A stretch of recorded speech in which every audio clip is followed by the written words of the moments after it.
Let that be a lesson to you. You know what my father told me a long time ago?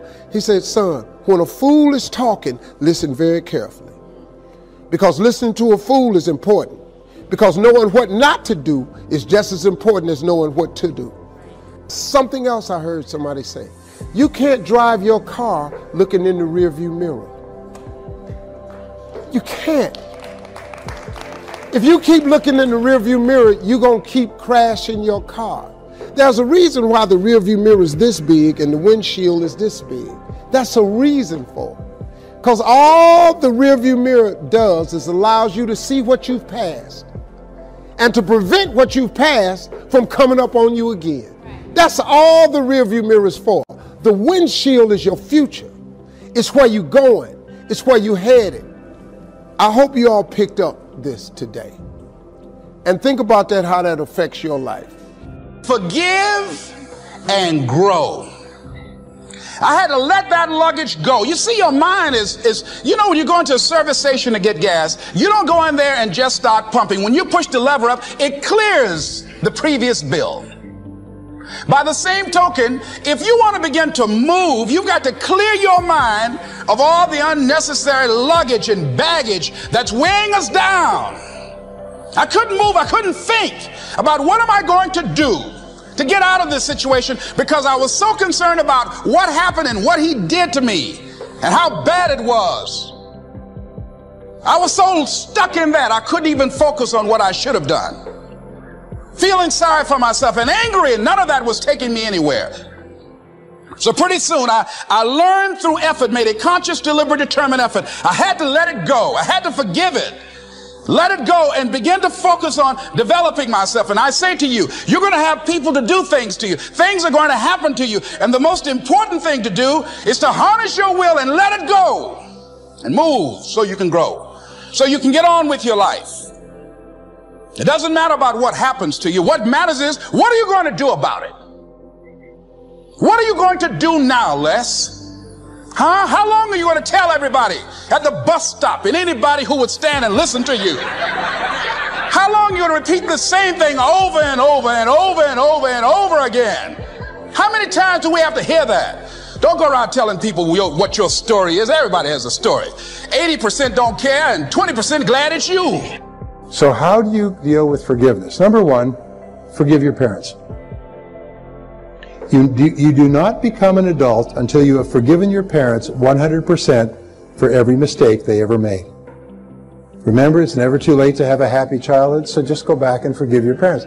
If they're no longer with you, forgive them and let them go.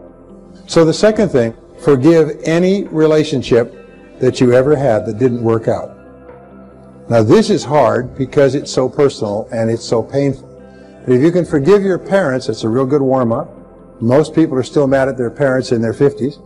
If you then forgive every previous relationship, you accept that you were at least partially responsible for getting into the relationship. You were definitely responsible for staying in the relationship. You just say, I am responsible, I am responsible, I am responsible. I bless them and let them go.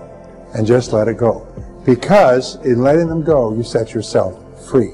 By not letting them go, you're keeping yourself in prison, in an emotional prison.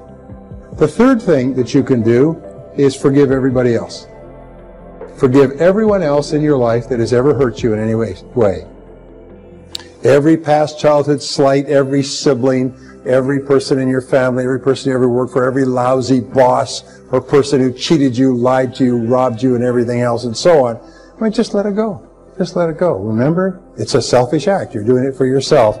And finally, number 4, this is really critical, forgive yourself. Look, man, if you got something that's been bothering you in your life, get past it. See, if God wakes you up in the morning, it's a sign from God that he ain't through with you yet. That's why he wakes you up. When he's done with you, you won't wake up no more. But as long as he got something for you, he keeps waking you up. Why don't you wake up to go see what that is? He done got you past whatever it was. Whatever it was that's been on you, he done really brought you through it. Because he keeps waking, you're done. Don't lay that wallowing in your past, man. Your past is back there. I would rather show the world what love do through forgiveness than sit up in here and win a damn argument. Now, I have it on good authority. I've done some research on you before you came here. I find that every single person here has done some wicked, senseless, brainless, foolish, cruel, idiotic, stupid things in their life. Is that true? Say yes. Yes. Okay. Let it go. And please understand this. The person who did those things no longer lives, no longer exists. The person you were in the past is a different person than you are today. The person you are today wouldn't do those things because you now have wisdom, you have hindsight, you have intelligence, you understand consequences. So the person you are today is a different person from the person you were back then.